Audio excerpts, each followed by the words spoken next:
Assalamu alaikum wa rahmatullahi wa barakatuh. How are you doing today, friends? Alhamdulillah Rabbil Alamin for a beautiful day. May Allah bless us, reward us, and grant us our heart desires. Today, inshallah, I will be reading to you from the book Bulugu Al-Maram from page 100 to page 101. And mashallah, we have really come a long way. We have read about 100 pages of the book, and we still have a lot way to go. But bi'idhnillah ta'ala would ensure to complete the book bi'idhnillah, because it's quite a long and very voluminous content. But bi'idhnillah ta'ala, I hope that this will be a very huge reward for us listening, for us participating, for us reading, and sharing the videos and liking and subscribing it. So today, inshallah, from page 100,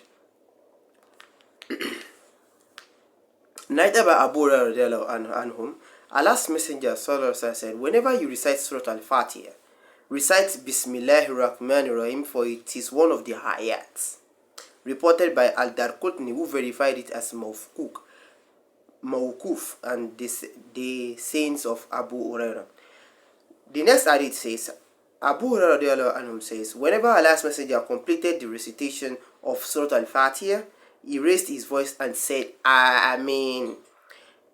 This was reported by Al-Darqutni also, and the narrations of Abu Dawud and Tirmidhi also back this up. And in another narration, narrated by Abdullah ibn Abi Awfa, a man came to the Prophet ﷺ and said, I cannot memorize anything from the Quran, so teach me something which can be a substitute for me.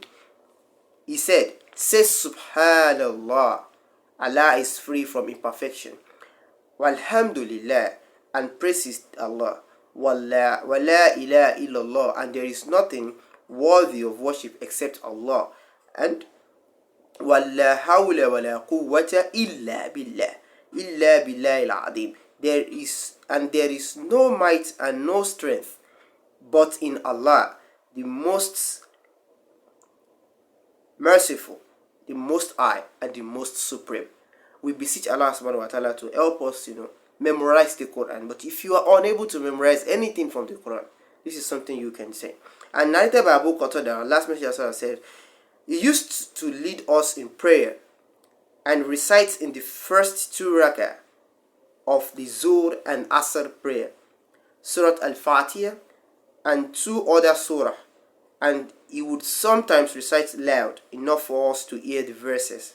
He would prolong the first rak'ah and would recite in the last two rak'ah Surah Al-Fatiha.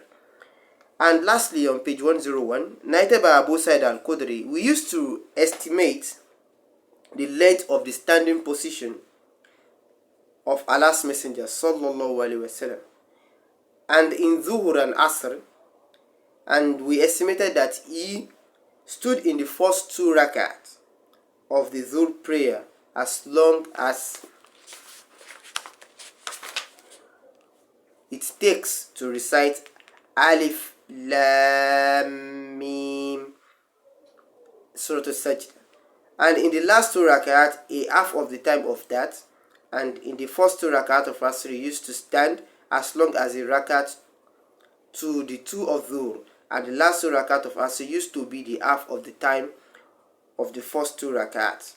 May Allah make it easy for us to implement this hadith that we are reading, and bless us with abundance of knowledge to be able to receive and guide our minds to the right path.